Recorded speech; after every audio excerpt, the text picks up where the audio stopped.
what I was going to say to you was, when you reflected back to me what kind of coach I was and artist, weaving in all those references, I was really, I think it's the best reflection I've ever had from someone understanding what I do and what I'm about. And really, it made me just think, wow, that's how I should be presenting myself on my website. It's kind of one of those things I take for granted. I'm so enmeshed in the world of Carl Jung, depth psychology, Joseph Campbell, the hero's journey. I don't even remember talking to you about this stuff.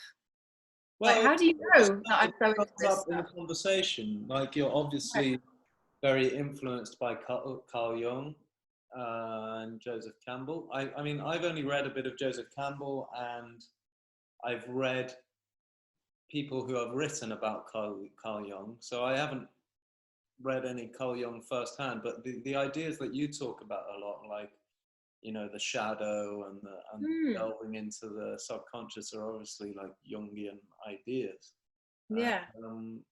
I can't even remember what I said to you that made you think that, but I think I was riffing on something.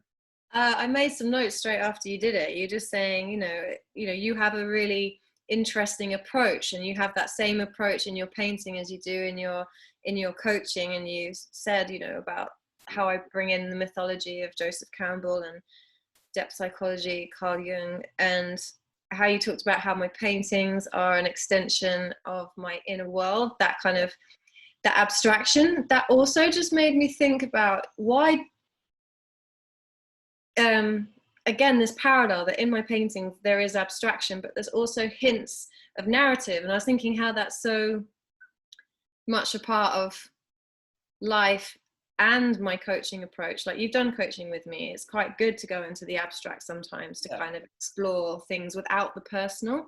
So the narrative is an opportunity to kind of we are story making creatures. There's that great quote, the universe is not made of atoms, it's made of stories. Like, we're storytelling creatures, which is why things like mythology and depth psychology, they're so interesting, because from an archetypal perspective, there's not that many stories in existence, and as human beings we are constantly weaving between, recreating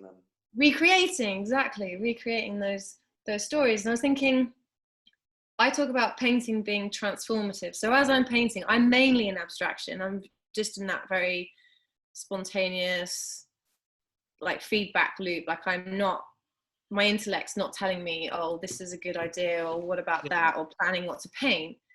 But at the same time, through the abstraction, little hints of stories bubble up, a little bit like when you play as a kid. I don't know if you did this when I can think of times, being on the beach, collecting pebbles, arranging things, sand, drawing in sand. As soon as you do it, a little story starts popping up about what you're doing. Or when you're drawing, do you get that? I mean, it's hard for me to know if other people have the same thing. When you get into a flow, I definitely are you having like a child story going on?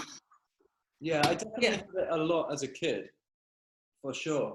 And I think I still do now. And I think everyone, to a certain extent. Sorry? I thought you said something. Did you say something? You went a little bit robotic. Come back. You come back. Yeah, sorry, my connection's a little bit unstable. If this doesn't work out too well, we can always do it again when I've got a better connection. But what you were saying about kind of creating your own little story, that childlike way where you're playing and there's a story building sort of unconsciously in a kind of flow state. Like, I relate to that a lot. I had it as a child, and I still get it to some extent now, whether I'm gardening or playing music or whatever it might be. There's always like some kind of mental narrative going on. Sometimes it's not so obvious.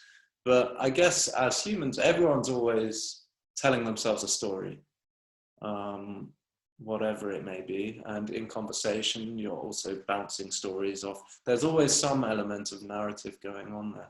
And I find it interesting because you definitely do have a very unique way of looking at the world. So, Gemma, I'm not really aware of. Yeah, you're not, and most people aren't. Very nice. Yeah, well, everyone has one. When you, But yours is very unique and very interesting. I find you a fascinating person to talk to because you're many things. You're an artist, you're a meditation teacher, you run charities, Misrepresented, Dream of Life. I know those are kind of in hiatus at the moment for good reasons, but they're beautiful ideas. And there's something that, can you tell us a bit about the way you came from an art teacher into, you were an art teacher at first, you studied art, right? And then, yeah. and then you went from there into your own kind of unique journey where you came to this point where you really wanted to help girls in particular through that art. And Yeah, I mean, yeah, why girls only? Why? I mean, that came about no, not because necessarily, but also like Misrepresented was girls who had come into contact with the criminal justice system. And I thought that was a fascinating yeah, thing because people acting out and committing crimes at a young age is maybe just a mischanneled way of expressing creativity. Is that what you were thinking at the time? well, yeah, you could say that. It's also just often there's often just a big background story that never really comes. Really easy to vilify children, we're talking 12-year-olds, 13-year-olds, 14-year-olds who have zero support Uh-huh. and are navigating situations and have been from such a young age that they haven't really had a childhood, and then they go into like school situations and they find it really hard to relate to the routine and the way things are done. It's just really unfamiliar. And also a lot of acting out is the behavior is always about something. It's a constant asking or a need that is often getting missed out. Schools can't cope with that kind of thing, and then this is how young people end up in pupil referral units, and that's where I did most of my teaching. Yeah. I mean, art teaching to an artist in community projects was, once you spent 7 years as an art teacher and you realize that you're working with extraordinary young people, and I mean extraordinary in their capacity for resilience, the things that they've been through, often are very, very resourceful and very, very creative.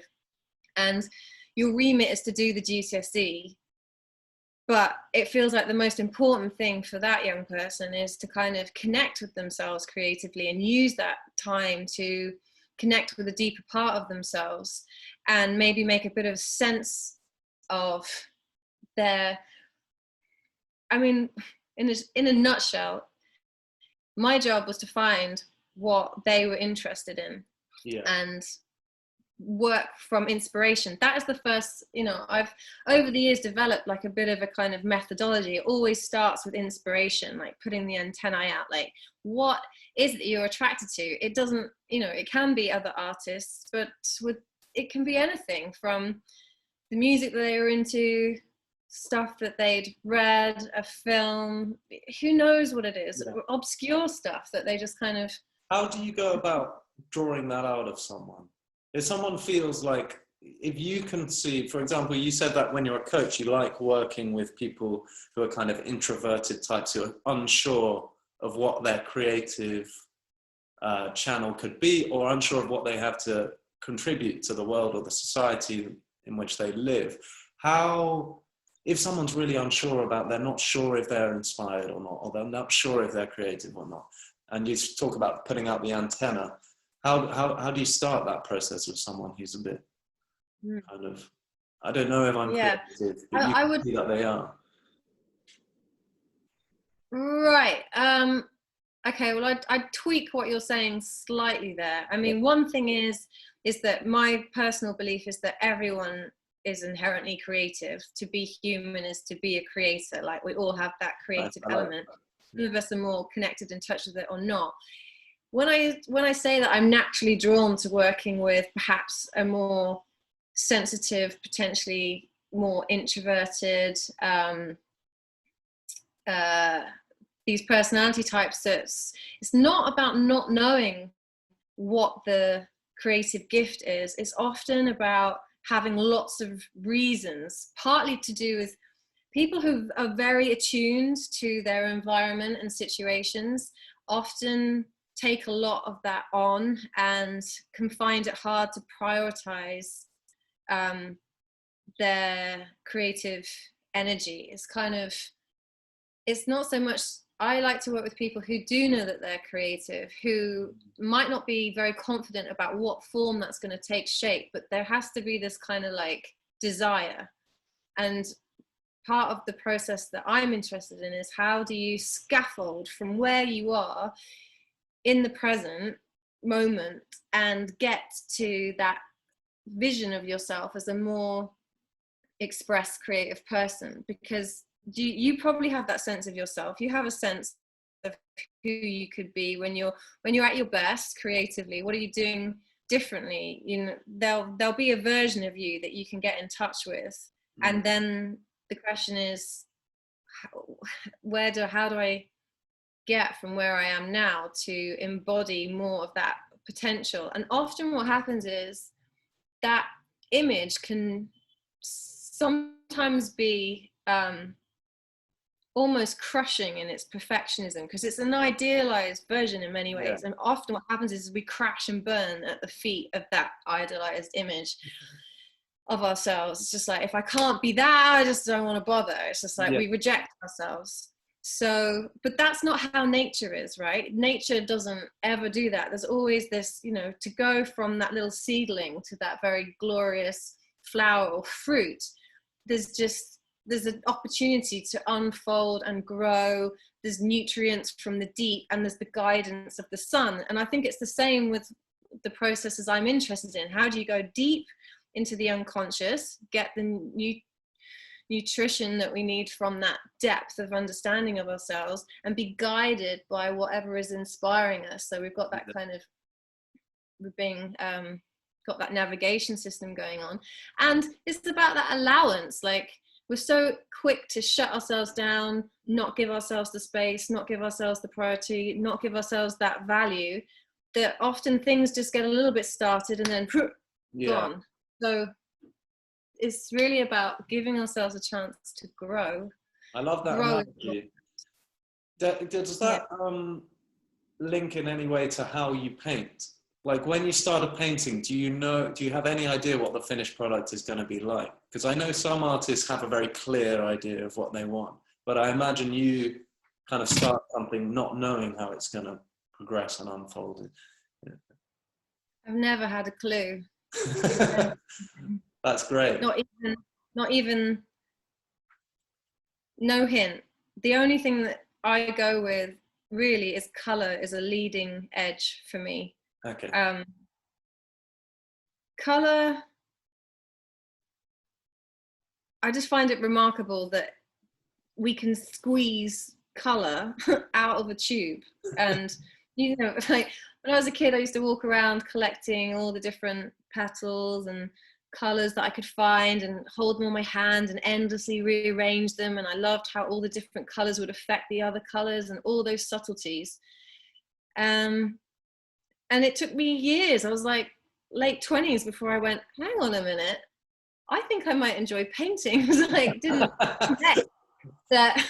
Did you not paint before that? No, not really. You never did any painting before your late 20s? I did in a school setting. Yeah. You know, I did bits and bobs. But what I mean is, like, when I had that thought, it was just like, right, I need to get to the paint shop and like I can choose all these different colors and play in the same way that that instinct is. You know, I kind of feel like it's not enough to paint sometimes. Like, I really want to be immersed in it. I've come to understand that color has a vibrational quality to it, and that's why certain color combinations really, really speak to you at different stages in your life and at different times in your life. I'm a big fan of orange. I haven't worn this jumper for a whole year. This is my first outing.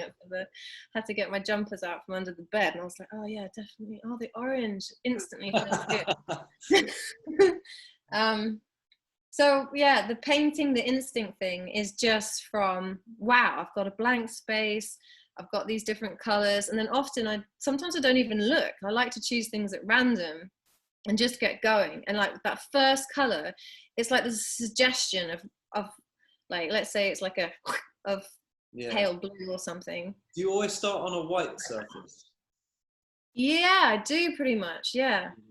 But then what I like is reworking old canvases as well. So one's already covered in paint and you go back. Yeah, so I do both. So there is true, there is something about the white canvas and that first, like, and all the colors really pop on the white. But it's also really fun when you've got an intensely worked painting that just didn't quite, in that incarnation, it didn't quite come to fruition, and so it becomes a background.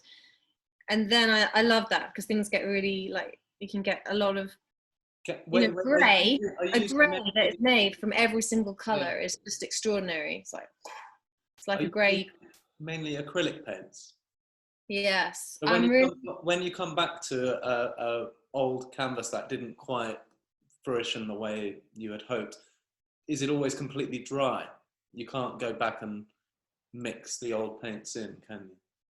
No, it's a completely new, dry, sealed surface. Okay. But there can be a bit of the old painting coming through in the new one. Oh, for sure. No, it becomes the foundation. Okay.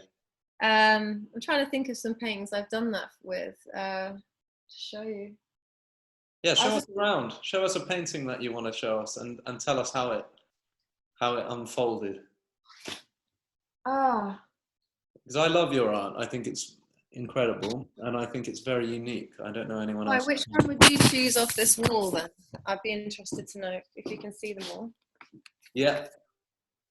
You have to pick one. The light's not so good today. Starting from this side. Go across.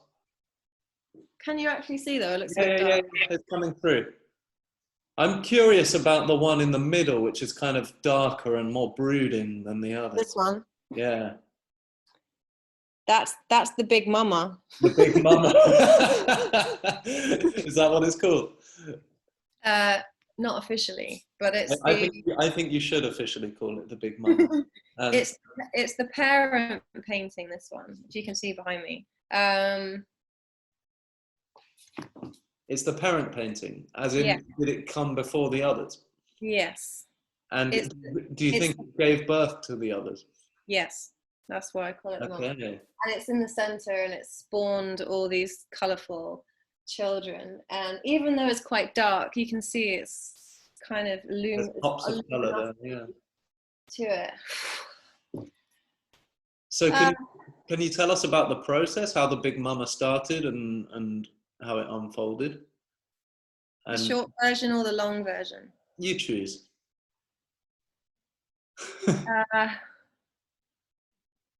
Well, okay, well, I've written about this on my blog, okay, The Secret Artist. I've written a lot about this particular painting. So give us a short version then. The short version. And we can put a link to the blog at the end or something. Yeah, okay. This was me grappling with the fact that, so I had been doing a painting at a friend's house.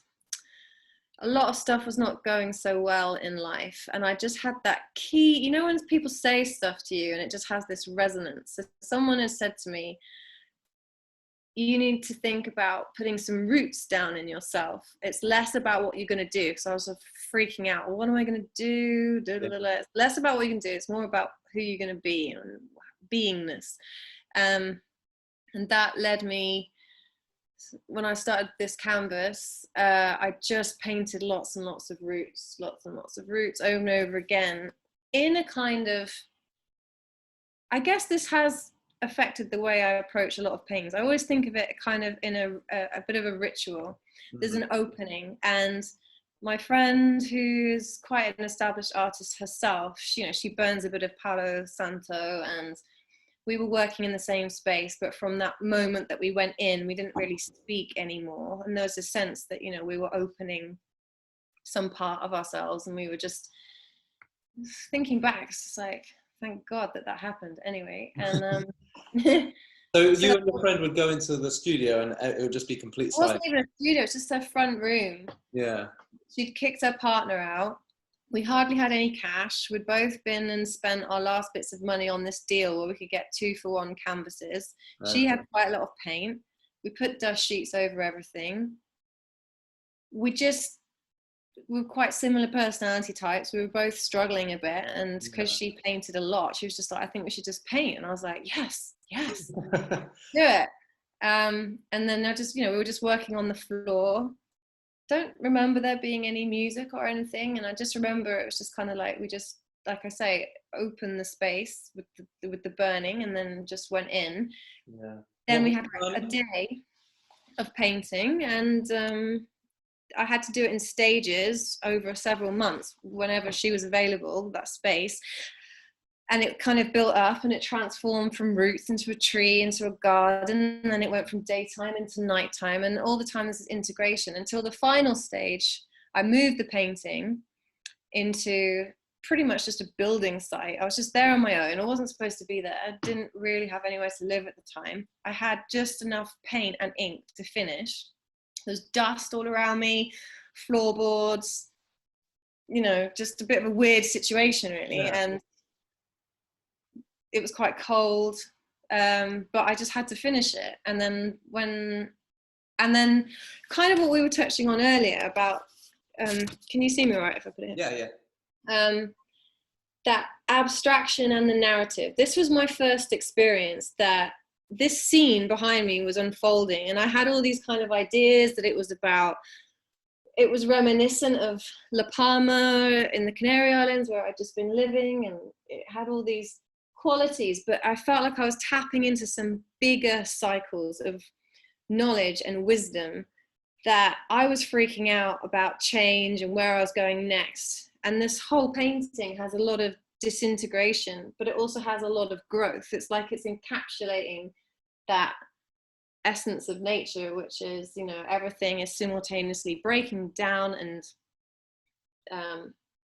growing new life at the same time. And all the stuff I was worrying about. So with all my paintings, there's this sense that the little personal Gemma with all her drama, some stories float to the surface, and then when they expand into the unbounded, they find the expanded counterpoint. So if we have personal dramas, what we just touched on is there are also archetypal dramas. No human has ever had a drama that isn't an archetypal drama.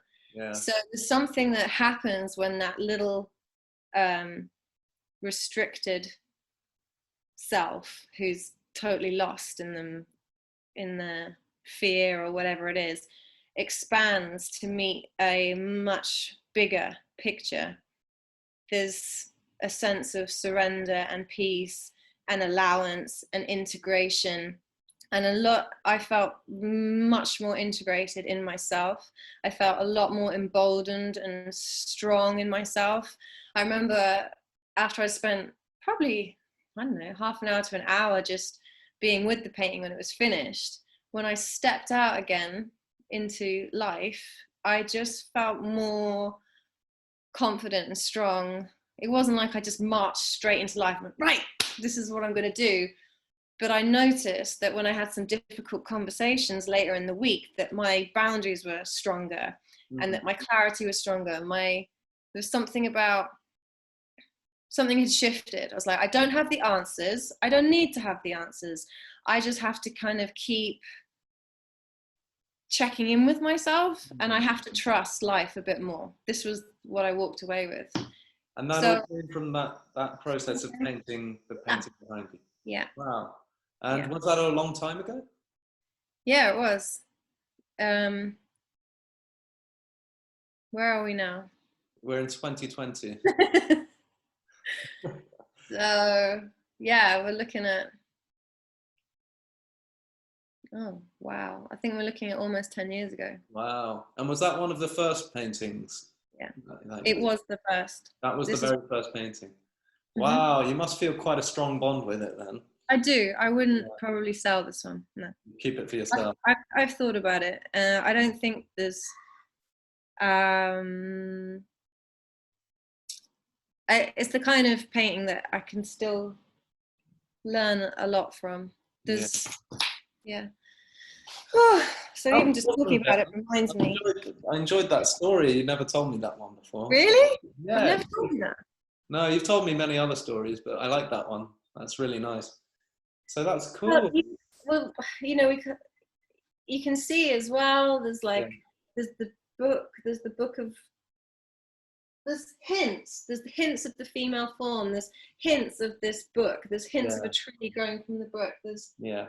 There's Would you say that Big Mama would then could be seen as like the creative birthplace of all your future artistic endeavors? yeah. Wow. Yeah, hold on to that. Don't sell it. Cool. So I like the way that you describe, like, because I know a few artists, a few good ones, and most of them, the thing I like about you is when you start your art, you have no idea where it's going, and it just kind of takes on a life of its own. A lot of other people like having more control or a clear vision of where they're going with something. But I think your process is kind of more organic and more natural, and in a way, like the analogy you were using with the seed and the plant and how it grows, it takes on a life of its own. And I think that's very beautiful. Do you think that in any way links with the thinkers we mentioned at the beginning, like Carl Jung and Joseph Campbell? Can you Yeah. talk a little bit about how those guys influenced you a lot? Um, were you familiar with their work a long time ago? Had you read their stuff, or did it kind of just unfold? No, I was actually really late to understand even the basic elements of, not to understand, but to be exposed to um, even principles of introversion and extroversion. It was it was a relief to find out that there were these ways of understanding the self. Being a very introverted person myself, what's the question? When How did I you get influenced by Carl Jung, for example? And uh, oh no, I think where you were going with was this spontaneity and allowing a painting to unfold, and how yeah, does that link in with some ideas of um, you've touched on the hero's journey, yeah, Joseph. the hero's journey. Yeah. Um, Well, can you yeah, briefly yeah, explain no, what that is, the hero's journey, what Joseph Campbell's talking about, and how that relates to how that resonates with you and your work? the 4 stages. The beginning, when you have the call to adventure, Uh-huh. and then you get called. My understanding is, so the hero's journey is this archetypal journey of going beyond yourself in some capacity. All films, books pretty much lean on this template in some degree, Yeah. because we are about evolution and we're about transformation, and what causes us to evolve and transform is that we get called to go beyond the self that we are, to allow ourselves to be immersed in some kind of challenge or some alchemy to kind of change us. And then how do we integrate that into our everyday life? So it's often like a summons to a unusual experience. I mean, The unknown. the unknown. So it can be falling in love, it can be travel to a new place, unforeseen circumstances, grief, loss, heartbreak, all these things that we kind of see as negative, but it's our capacity to be with the experience as it comes to us. Most suffering comes from resistance to what's happening. When I say painting is a transformative experience, and why I have this sense that I would love more people to meditate and paint, is because for me anyway, painting's kind of, I'm learning from painting how to live more in the present. I'm learning how to respond in a very present way, in a fluent, flow-like way, and without attachment. The thing about not having a fixed idea of a painting is it allows it to become something that is beyond what you could ever have imagined. And life is like that. We have all these ideas about what we want from life, but often what life brings us is far and beyond what we could have imagined from our limited perspective. And I feel like being plugged into painting is a constant reminder of that, that really our job is to go with the flow. It's to be awake and to be aware and ready to respond rather than react. And respond is without judgment. Respond is like this playfulness. You're in a higher vibration when you allow yourself to play. So with painting, it's like, oh, this is happening, or this is happening, and then you can fall in love with bits as they're happening. But then you just realize it's got to go, and it just goes, and then you're in another dimension, and that's working its way through, and you have these highs and these lows, and it is working and then it isn't working, and you notice when you get snagged in and you're like, oh, this is starting to look a bit good, okay. And if I get that feeling, I often almost can't wait for it to kind of disappear or collapse in some way. Yeah. And well, I remember one of my art teachers at school gave me a great piece of advice which I'd never forgotten, and even though I haven't done too much art since those times, she said that you should never be afraid to destroy something as you're making it, and never be afraid of ruining what you've already put on the canvas or put on the drawing. And I think that's really important when you're creating, though, because once something nice emerges, people are often inclined to protect it and not change it in any way, but then it stops you going to the next level, maybe. Exactly. So are you completely unafraid of destroying something when you're painting, or? Yeah, except I don't feel like I'm the one destroying. It's just that I'm witnessing that bit that I'm enjoying is not going to go the distance. Yeah. So something new is going to come along, and it's this feeling. And so you're focused on the little bit that you're painting, but you've got this zoomed in, zoomed out simultaneous thing, which I also think is helpful in life. Like, we have the things in front of us, but we've also got that wide lens perspective.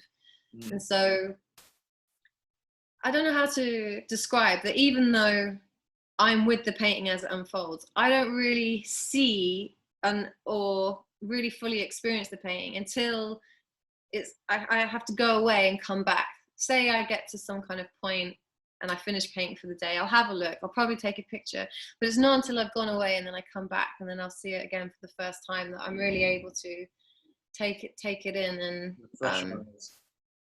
receive the painting and listen and tune in. It's interesting because I'm kind of given this depression that I'm just like, oh, I'm just going along for the ride, I've got no real intention. I'm wondering if that's maybe giving a slightly inaccurate impression, because there's definitely a point, especially near the end of a painting, where I can spend a lot of time looking, a lot of time receiving, and I'm listening for what it wants to kind of get to a point of resolution. Thank you. I was going to say completion, it doesn't sound right, but resolution for now. Yeah. And that, I guess, does require that feels way more collaborative, because I think what I'm suggesting is that as a painter I'm being really passive, and that's entirely correct. It's more collaborative.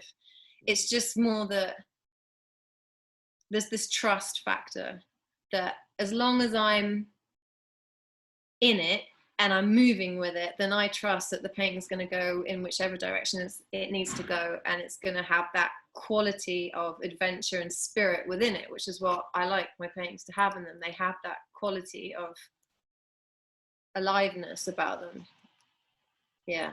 So. And do you think that's a really useful lesson for life as well? That kind of playfulness, the dance, sure. Not getting too attached and too involved, but going with the flow, the kind of, because a lot of people like to be in control. Sorry, I'm on some farmland and there are a few flies buzzing around. Let's be control. Having a little dance. But a lot of people like to be just swatting them away. But, you know, a lot of people I know, they like to have full control of what they're doing in life, how everything's going to unfold, a plan to stick to, this, then this is going to happen. But usually it doesn't work out. Or something else comes along, or something throws it in another direction, and people get very rocked very easily. Do you find that painting for you is a good way to just kind of play with whatever is happening in your life at the time? Yeah, very much so. I think you've put it very simply. I don't to play with what's happening in life. Again, maybe that doesn't. I like that because it gives it this lightness. Yeah. But I think also you can integrate and learn a lot at the same time. It's the best kind of play because it's kind of deep play. Yeah. It hits on lots of different levels. It's revealing. So, you know, I was just thinking of a recent coach client of mine. She didn't really paint, but she was just really attracted to it, and she had that curiosity, wondering what kind of painting she might enjoy. And now she's moved really fast, actually. She's like done a few commissions for people, put some up in a public space, and had people ask for more. I was just thinking about her journey, how she describes, God, I had this conversation with her recently. It's kind of like painting restored her self. It's like she was missing a bit of herself, and through painting she reintegrated, and you can kind of see it in her energy as well. Also a little bit how she presents, how she dresses and moves. There's just a kind of I think it's like ultimately it's a kind of joyfulness. I don't know what else. It's like a joyfulness that comes from enjoying painting. Everyone has the capacity to enjoy painting if we take all the judgment and, like you say, control out of it. You could say we all have the capacity to enjoy life if we take the judgment and control out of it. But it's easier said than done, and I think there's a lot to be said for making that space for practice, and then you get this natural transition that I come from a seriously, like, worrying in my family is like a serious sport. You know, worst case scenario, gotta think about worst case scenario. Worry about stuff. Worrying is good. Worrying is a sign that you care. Worrying is, you know, what is life without worrying? Like, I come from worrying. I'm a natural born worrier. Two quotes about worrying just sprung to mind. One of them is from a very silly film that I used to like when I was a young teenager, called Van Wilder, Party Liaison. And he says at one point, worrying is like a rocking chair. It gives you something to do, but it never gets you anywhere. And another one is one I heard, I can't remember who said it, but they said worrying is like praying for the stuff that you don't want to happen, subconsciously. You're like putting your attention on stuff that you don't want to happen. So I try not I have to say that. Sorry? That was quite good. You just went to do the punchline and it just went really so I'm like, yeah, so I said worrying is like praying for something that you don't want to happen. So you're kind of putting your attention, investing enormous amounts of energy into what you don't want to happen. In what you don't want to happen. Yeah. Sorry, I think it's my signals playing up a little bit. Let me just move the router. Hopefully this will be a bit better. Now it's right next to the laptop. But yeah, I'm right now in a little village called Sabacheira in the middle of Portugal, and we've been told by the internet companies around here that there's nothing they can do to make our internet better. So we just have to live with it, I guess. Yeah, so you mentioned for the first time one of your coaching clients and how this process had helped restore her through painting.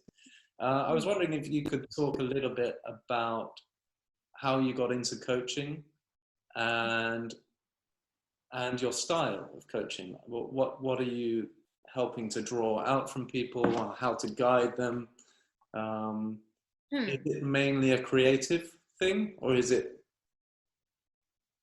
open to anything, I guess? Yeah, I mean, being a coach is a bit like being an artist. It's an incredibly broad term that doesn't really say much about anything. Yeah. I'm really frustrated with the term coach. Like to use instead of coach. I know if you're a life coach, or for a while I explored being a creative coach. Yeah. I wasn't sure about that. Then I'm now intuitive coach. But how I got into I mean, I was accepted onto a artist development program where I was coached for the first time by a very good well-trained coach. And it opened my mind to what happens when we get an opportunity to go beyond our habitual thought processes and have someone hold space for our thinking in a totally solution-focused way. So think about my backdrop of worry, worst case scenario, it's not going to work out. You know, I'm not very well practiced in bold moves, but bold moves make all the difference. So when I got coached, I was like, wow, this has really got me fired up, thinking differently, feeling more confident, understanding how my mind works a bit more, having that clarity. We can't move forward unless we have clear steps.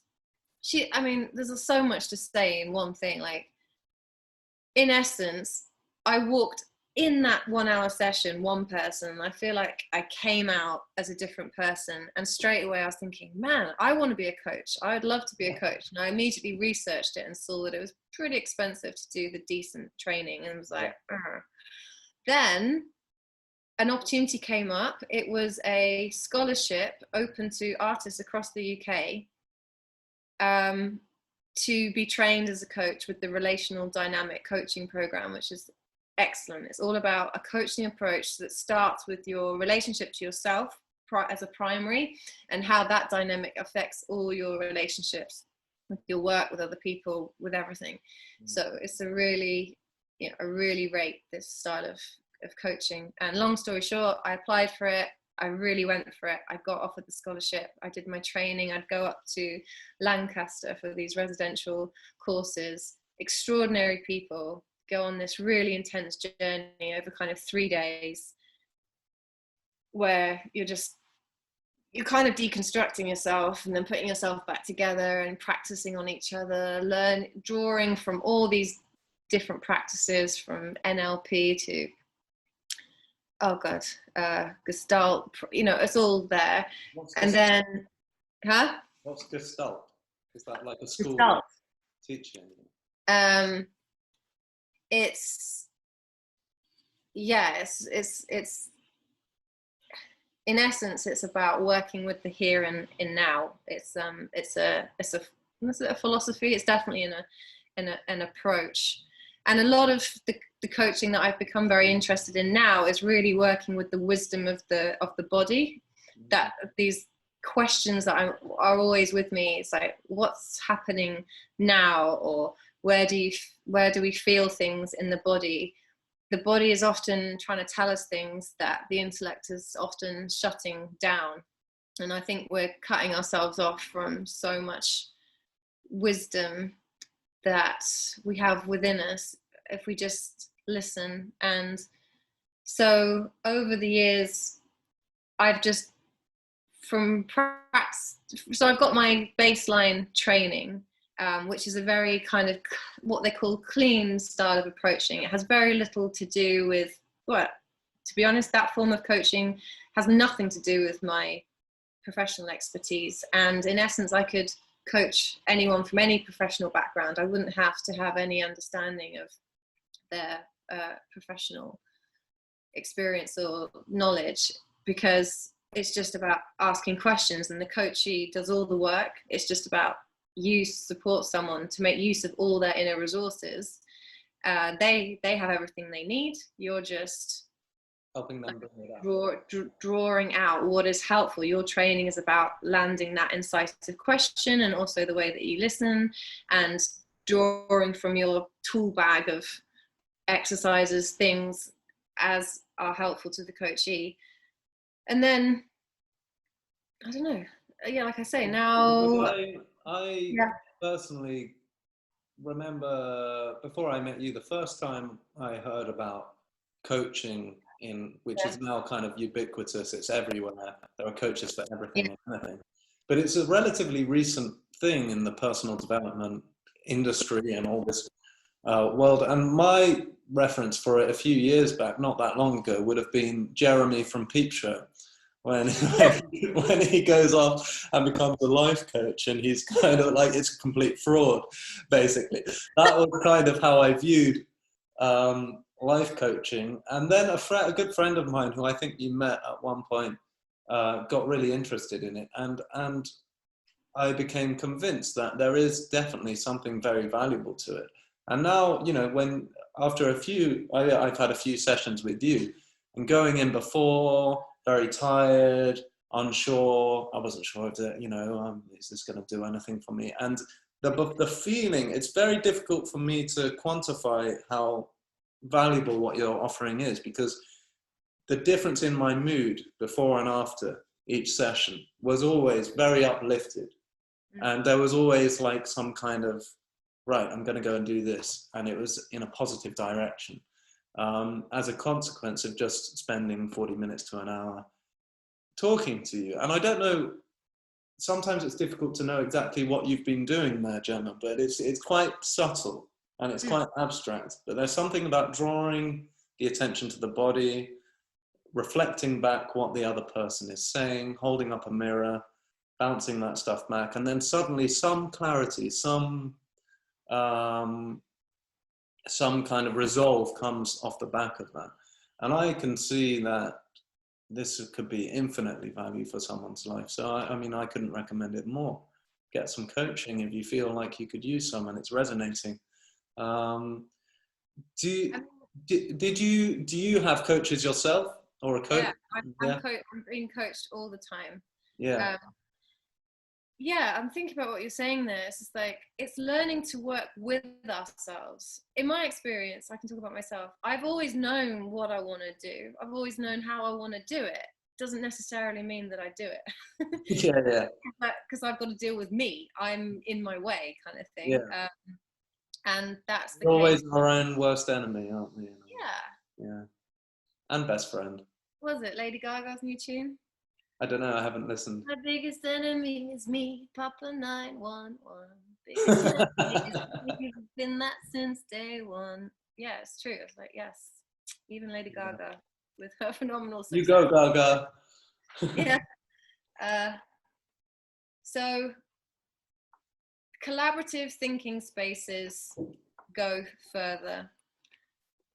Being able to tune into the part of you that knows, being able to integrate that so that you can actually get that clarity and commit to taking action. Life is all about action, but action that comes from being. We know about this. Yoga star Guru Kamani.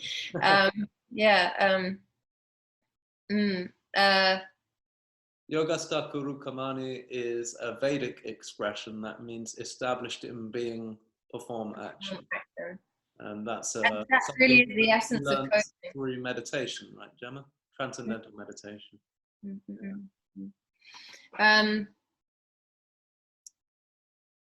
Yeah, I'm coached all the time. I'm really fortunate to be plugged into communities so that I can do a lot of coaching exchange.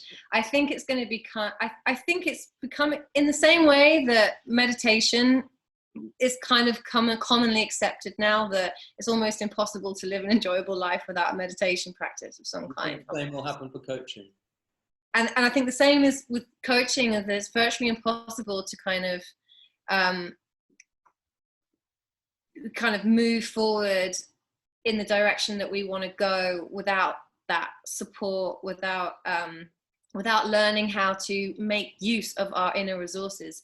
You know, all of that was within you. It's just cloudy, emotions get in the way. How can we separate the doing from the emotion? I'm a highly emotional person. I've really had to learn, how can I, if I don't know, if I'm not going to be able to separate the emotion from doing, I'm not going to get anything done. So coaching really works for me, because the thing is, a lot of the approach in life is like, oh, I've just got to push through and just do it. But we don't push anywhere and we don't get anywhere. We need to acknowledge the full what's happening, but then pick our way through. And once you become aware, you cannot become unaware.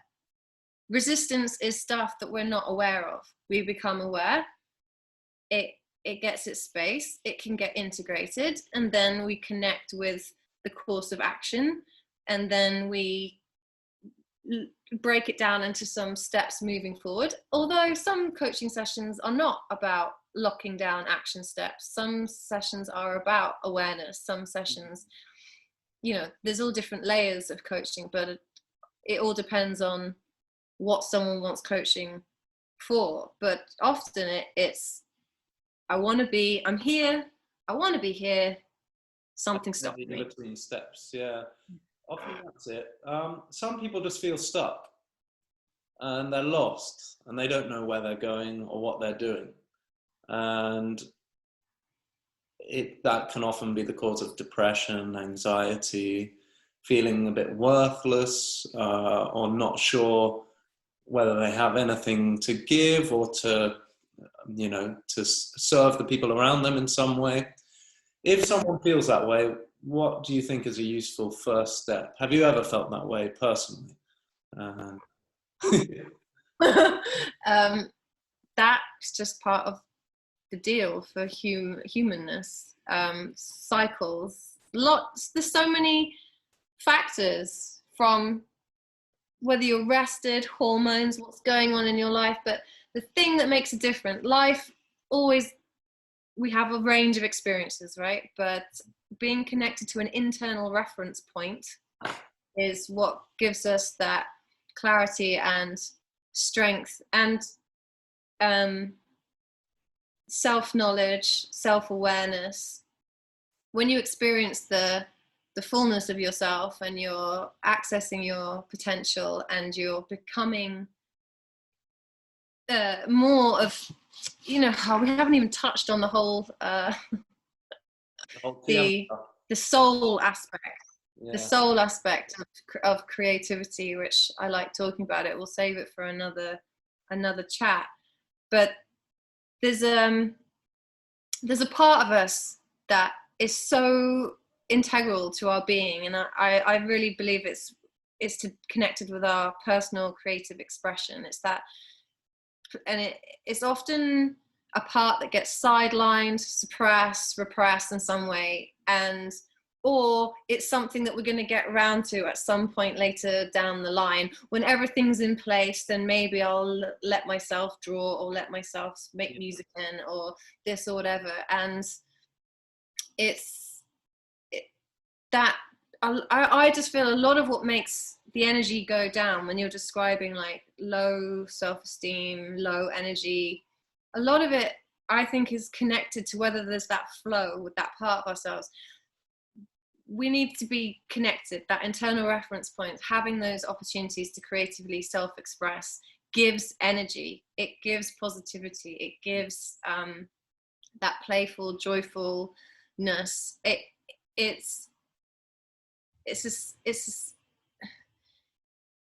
too important to be sidelined or pushed out of the picture, or to wait. Or put off until when I have enough money, when I have this together, then I'll be able to create in some way. So you think that creation should be primary and not sometime later down the line when I've got everything else together, then I can be creative. You think everyone should be creative in some way? Is that what you're saying? And should be connected to that? I'm wary of the word should, because I think there's so much shoulds. Don't want it to make like another thing that we should be doing. I mean, think about. So we should be telling people that they should. Yeah, but there should be no shoulds. Yeah. The Maslow's hierarchy of needs. Okay. Yeah. Really, I mean, Abraham Maslow definitely had his heart in the right place when he was coming up with that, and it's something that I've thought about and looked at. Just in essence, it's, you know, you get your survival needs, your shelter and your food, or your connection in your community, and then right at the cherry on the top is self-actualization, which is another way of thinking about giving yourself permission to creatively self-express. It's just like it's on top of all those things, and I'm just like, what if it's not like that? What if it's prioritizing your self-actualization in terms of your creative expression that leads to connection, which leads to greater abundance, which means that you have a greater sense of stability? What if that model is the other way around? Yeah, that's an interesting perspective. Do you also think that part of why there seems to be kind of an increase in or a more awareness of mental health, self-actualization, coaching, etc., is that we also live in perhaps the most privileged time in human history, in that most people, at least where we are in the Western world, have their basic needs met. You don't meet too many people who don't have food or shelter, although that does exist. There is extreme poverty in every country, but there's a lot of people who have ticked a lot of the other boxes. They've got food, they've got shelter, they've got family, they've got relationships, they've got everything they're supposed to have, or that society is telling them that they're supposed to have, but there's dissatisfaction, there's a sense of this isn't it, you know, like by societal standards I've reached it, I've got everything I need, but I'm unhappy. And do you think that self-actualization should come before that and should be part of education? More shoulds, should.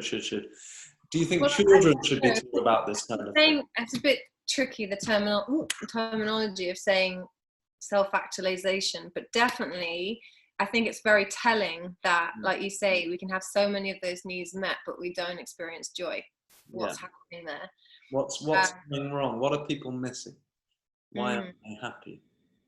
But, you know, I don't think it's as simple to say as, you know, creative, if you have all those things ticked and you give yourself a chance to be creative. Because I also work with a lot of creative people who are still struggling. There's something around what goes really well together is connecting with other people through our creativity. Like you're a musician, you love to jam with other musicians, connecting through your creative expression, creating something bigger than yourself. I mean, again, I think this is another great topic for another conversation. But I think what is absent in our society is that level of connection through our creativity. Like, and I think that's why, you know, we know musicians and artists prioritize that. They can't imagine life without it. I mean, you have that experience, right? Yeah, I feel if I'm not collaborating with other creative people in some way, shape or form, I feel like there's something missing. This is it.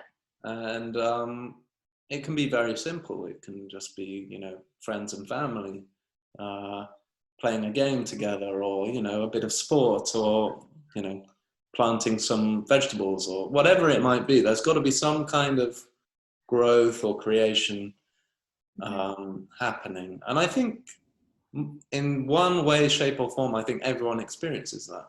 And it might not be in an artistic or musical or traditionally creative way. It can be in many ways. Some people do it through their cooking or through whatever it may be. But I think creativity is incredibly important. One thing that we kind of touched on briefly, that because I met you through meditation, do you think that is an integral part of your your creativity as well? Like you meditate every day, and how, you've probably been asked this before, but how did meditation change your life? Because for me, it was very transformative. I was very, very depressed when I came to learn TM, and then slowly, gradually, things got better and better and better. And that was when I started jamming and playing music again for the first time. Were you not playing before TM in the same way? Well, no, not at all. I had played, I was quite a good musician when I was at school. And I stopped playing when I was like 18, 19. And then I didn't play at all until after I learned to meditate. Wow, I didn't realize that. I didn't connect. I can, when I think about it, I'm like, oh yeah, from what you've told me. Yeah. You're going. I had a bit of a messy life. Wild. You're in a time of wildness that maybe wasn't, but that it was TM. Yeah, so probably you experienced something similar to me, which is through regular TM practice, you develop a foundation which gives you a solid enough kind of sense of self that you can take the risks that are inherent in collaborating creatively. You've got enough, juice in the tank or something. You've got enough.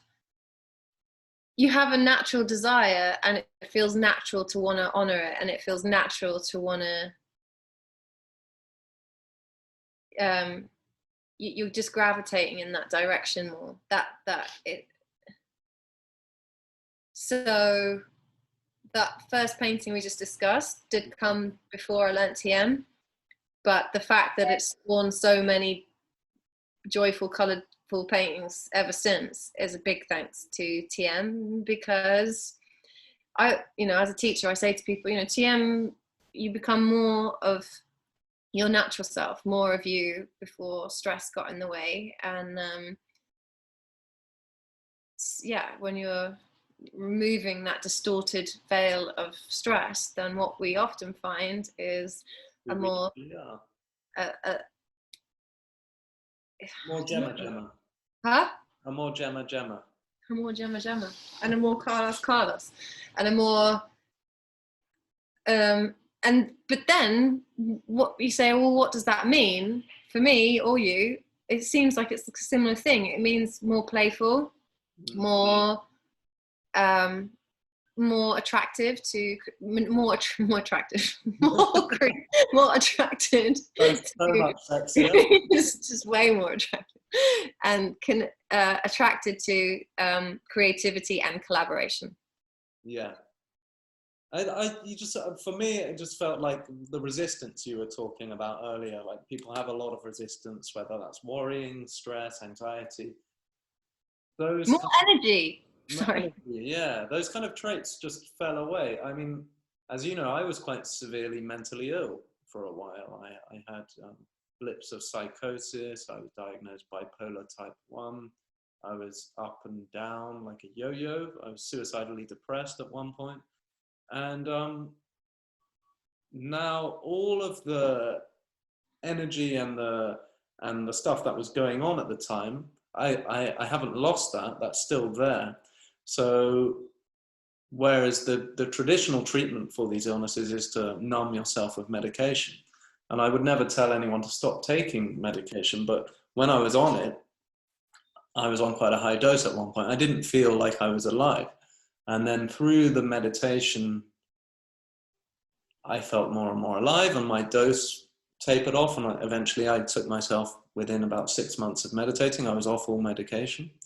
And that was over 7 years ago now. I haven't had any symptoms or relapses, but I still have just the right amount of crazy in me, So it's like, I feel like I'm much more myself than I was before. How do you measure that? I don't know. Other people might say I still have too much. But no, I think I wholeheartly agree. I think it saved my life, basically. So I think it's a very big part of what my purpose now is in sharing that, and that's how I met you and several other amazing people through this practice.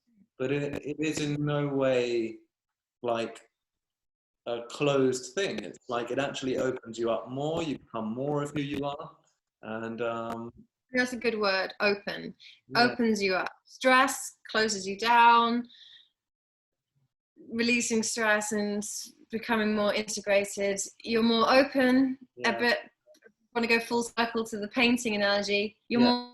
more able to go with the flow. You're more open to seeing how things go rather than having fixed ideas, and that just makes things a lot more enjoyable. When you enjoy life more, you attract more things to you that are enjoyable, and so it continues. And It's we find ourselves being like, ah, it's a you know, compounding thing.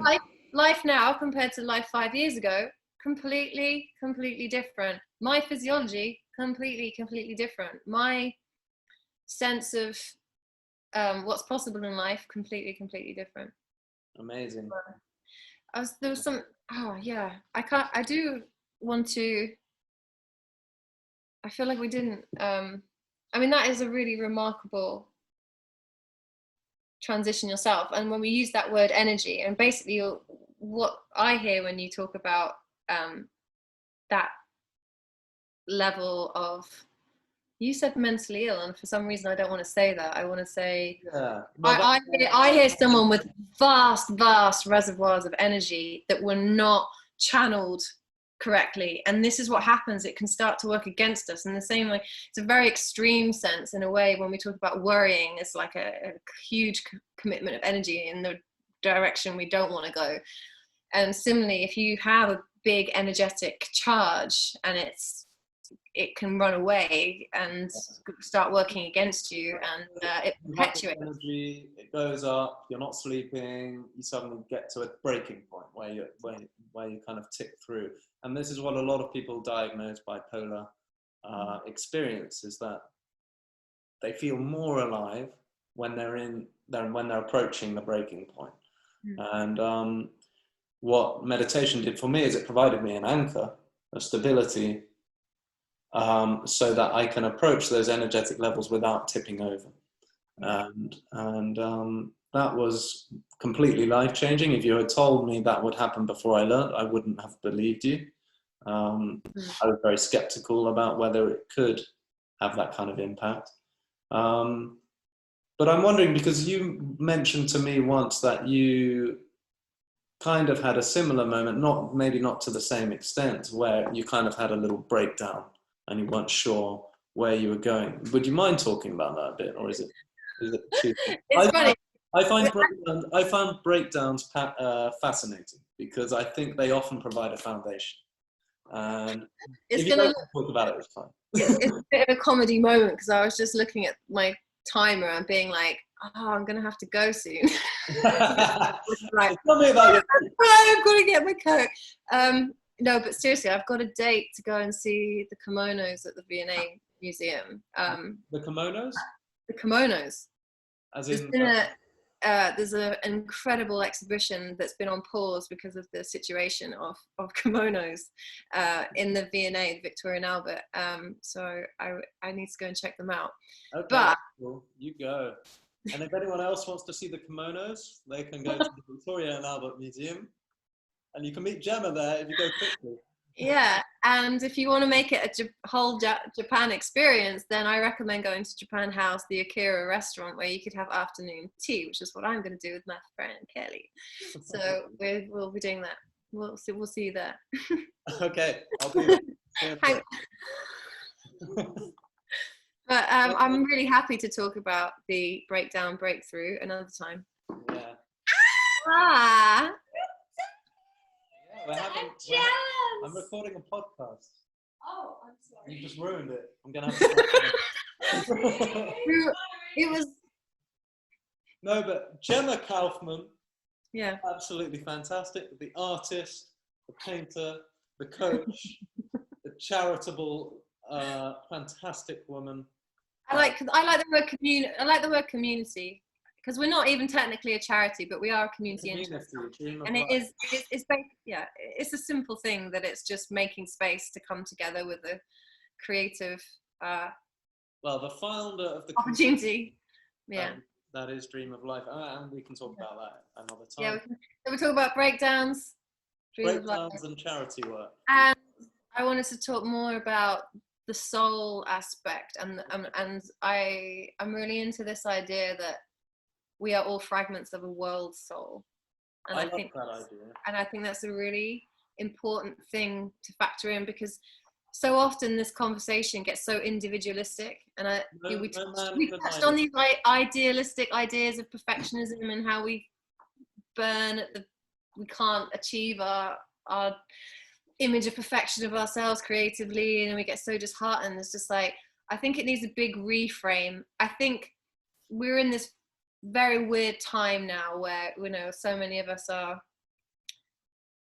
entrepreneurs, self-employed people, and we're all trying to do this stuff where we make a stamp with our creativity in some way, or we open up certain conversations, but it's all a lot of it is a solo mission. It's very individualistic. Yeah.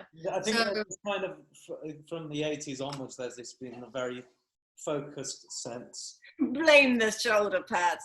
No, very focused sense on independence and standing on your own 2 feet and being independent. And there's nothing wrong with that. But I don't think there is such a thing as a truly independent person. Everyone is interdependent. Everyone does depend on other people. Carlos, you might really enjoy reading this book, Will Storr, Selfie. It's actually takes us right back to Greeks, to just talking about when these cultural values get activated and how they have been shaping this narrative which we're living out now. It goes right back to how we got so individualistic. Put it on the list. Let's talk about it. Selfie. Okay. Yeah. Thank you very much, Gemma. We'll talk again for sure. And you are the first guest I've ever had on my podcast. You're not going to post this whole thing. It's over an hour. I'm going to edit it slightly, trim it down. Maybe I'll just put it up raw, see what happens. see what the reaction. If someone wants to find out more about you and your work, where do they go? Do you have a website? I have a website, yes. What is it? It's my name, GemmaKauffman.com. GemmaKauffman.com. I'll put it in the link under this video. Gracias. Hello, if you want to find out more. Thank you very much. It's good to chat. It's been awesome having you. It's good talking with you. I'd do this again. Yeah. Cool. Okay. I'll invite you back sometime. Okay. Are you going to stop? Okay. All right. Bye. Sorry, that was a bit of a weird ending.